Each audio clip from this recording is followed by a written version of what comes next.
Sebagian orang tua akan berpikir bahwa memberikan dot atau empeng akan memberikan rasa nyaman dan rileks kepada anak. Karena memang perilaku tersebut sudah turun-temurun dilakukan oleh orang tua dulu. Menurut penelitian terbaru bahwa memberikan dot atau empeng dapat berpengaruh buruk untuk kesehatan si kecil. Bahkan pengaruhnya tidak main-main. Sekecil dapat terlambat bicara, pertumbuhan gigi terganggu.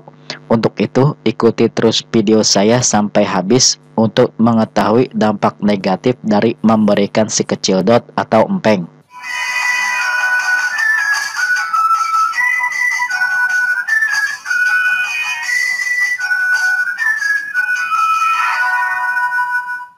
Halo teman semua, jumpa lagi dengan saya di Riyadi Family.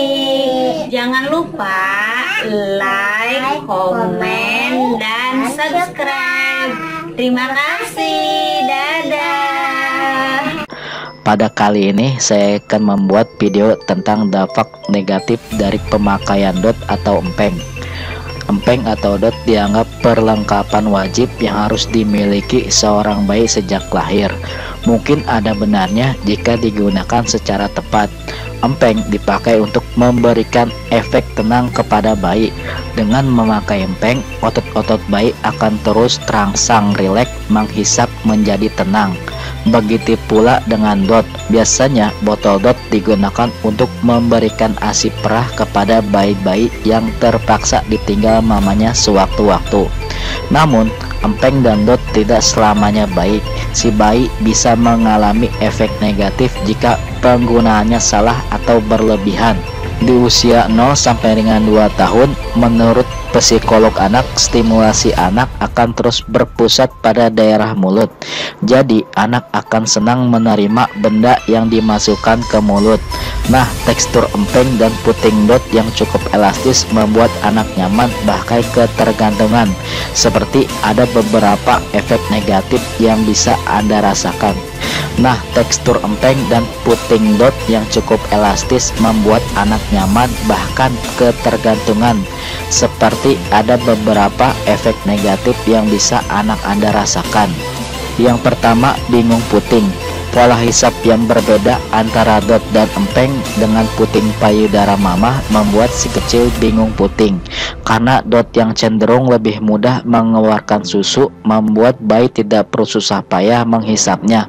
Berbeda dengan saat menghisap air payudara mama yang lebih membutuhkan usaha untuk mendapatkan ASI. Jadi ini penyebab utama bayi yang sudah menyusu memakai botol dot menjadi kesulitan dan menolak menyusui langsung dari payudara. Yang kedua, pertumbuhan gigi terganggu. Meski membuat nyaman anak Anda, gigi yang sedang tumbuh, empeng dan dot justru bisa menghambat pertumbuhan giginya. Gigi yang akan tumbuh akan terus bertahan sehingga terhambat untuk keluar.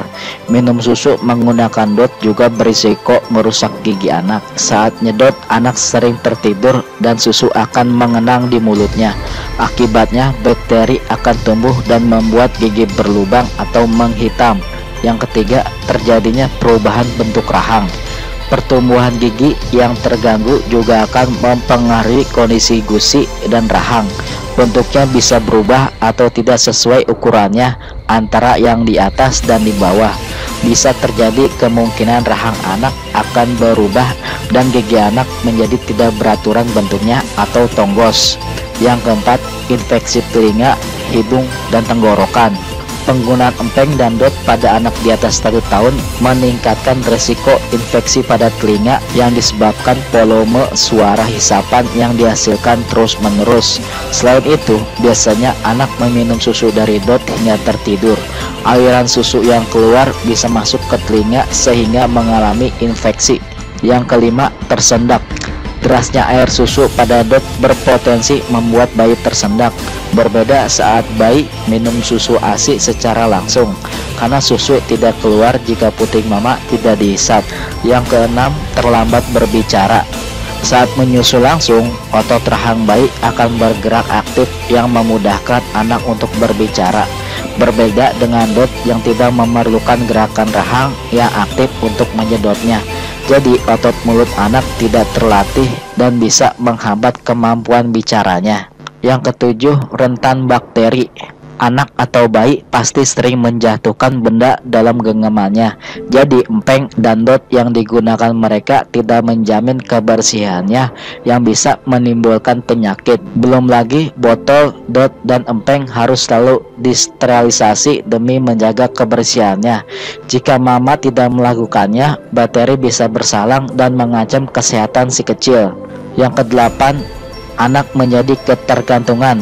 Rasa nyaman yang diciptakan empeng dan dot saat si kecil menghisapnya akan membuat anak ketagihan.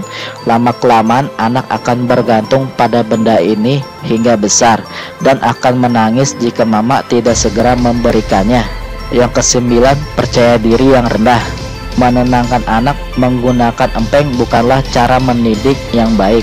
Anak cenderung mengendalikan dirinya dengan bantuan orang lain atau objek lain, yaitu empeng dan dot.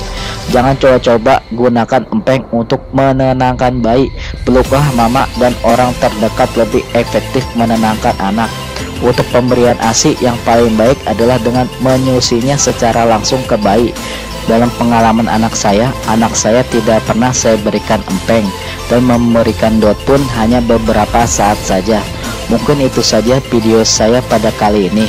Semoga informasi ini dapat memberikan manfaat untuk Anda semua, khususnya untuk anak Anda yang sering diberikan dot maupun empeng. Jangan lupa untuk like, share, dan subscribe video saya agar mendapatkan notifikasi video terbaru dari saya. Bila ada yang ingin ditanyakan, silahkan tulis komentar di bawah. Terima kasih.